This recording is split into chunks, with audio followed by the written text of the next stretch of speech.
In today's video, we are going to see a new website. I think it's a very popular nowadays. Its name is Chat GPT. You might know already, right? So we are going to search for that on the browser. So after opening the browser, we have reached to the website.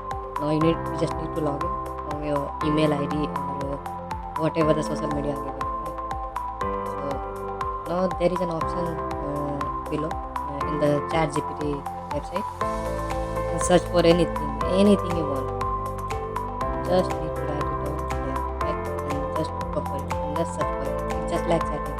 You are requesting anything and some reply is coming from that side, right? So the first thing we are going to search is write a program in Java to find an element using BST, binary search tree, right? So let's see, is it going to give the answers or not?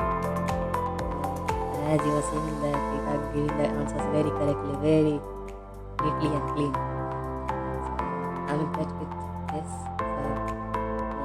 Recently there is an app or an extension like Blackbox.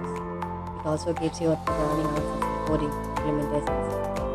So as you can see how easy and good, right?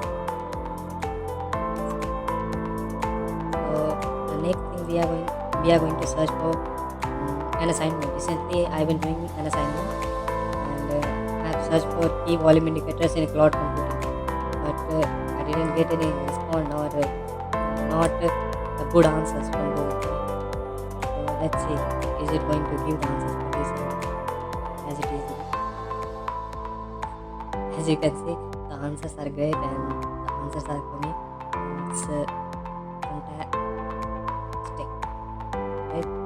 It's good. So next we are going to search for what is quantum. Let's see what is mechanism for quantum. Is it going to be the answer? Yeah. It's good. It's nice.